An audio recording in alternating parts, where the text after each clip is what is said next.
Tanya Degurechaff. When everything in life and death just goes the wrong way.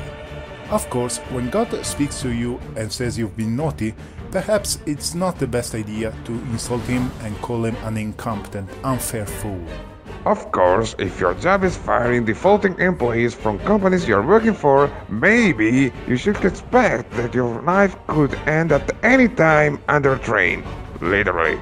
And what's worse for a social Darwinist incapable of conceiving the impossible than hearing God speak to you?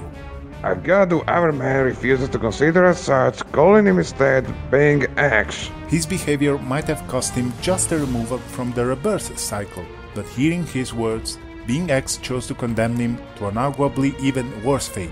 The man finds himself thrown into the middle of World War I, enrolled in the German army, and of course with the body and appearance of a little girl. We can say that this time X is greatly outgunned Y. Think about it, maybe I should say the prayers before bedtime, as Mom always tells me. Tanya's imperative is one and only one: survive, because she knows that were she to die once more, she won't have another chance. Luckily, she has on her side a rather unique ally, her magical power. What? Great war with magic wands and wizards? Not quite. In this world, magical power has been adapted and harnessed into a weapon of war. And thanks to some indirect help from Being X, Tanya is way above almost all her unfortunate opponents. Thanks to her experimental magic device, the Type 95, Tanya has become so powerful to annihilate entire enemy units with one single shot and minimal effort, to the point to be nicknamed the Devil of the Rhine by the French. Horse gun? Never heard of it. Other than offensive power, the Type 95 gives her speed, defense and magical prowess well above the norm. And don't let me get started on her flying abilities. As all mages, Tanya can enchant bullets to make them more powerful, summon barriers to protect from damage, fly at heights and speed unthinkable for anyone, and even hunt down and destroy multiple targets at once. Right, Baron, pack up your things and go home.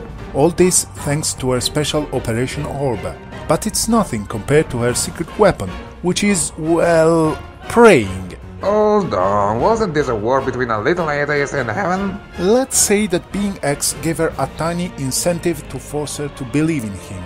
As strong as the Type 95 is, its true power shines whenever Tanya recits a prayer.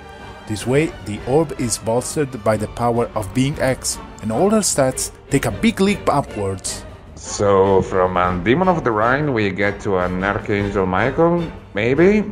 Praying makes Tanya a lot stronger, but surely does not change her personality. She may look like a child, but as commander of the Imperial 203rd Aerial Mage Battalion, she leads her men with ruthless determination. What HQ orders, she executes without question, and that without mentioning the Spartan-like way she trained her unit.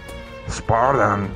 She had recruits fired with artillery ammunition, sick hounds on them, and had them buried in an avalanche. Come on, she makes Gunnery Sergeant Hartman look like a pacifist hippie.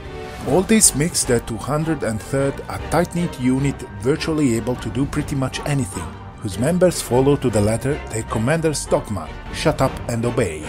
And if it wasn't enough, we always have the cavalry option. I mean, look at her, who would hug and cuddle this little sociopathic demon with a cute angry face? Sure, it can be pretty useful, as first-timers can easily be led to underestimate her.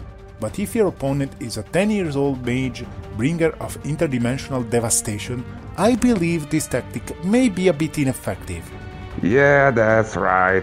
So, see you next week for the clash of the two most badass war witches ever seen. It's time for a dead battle!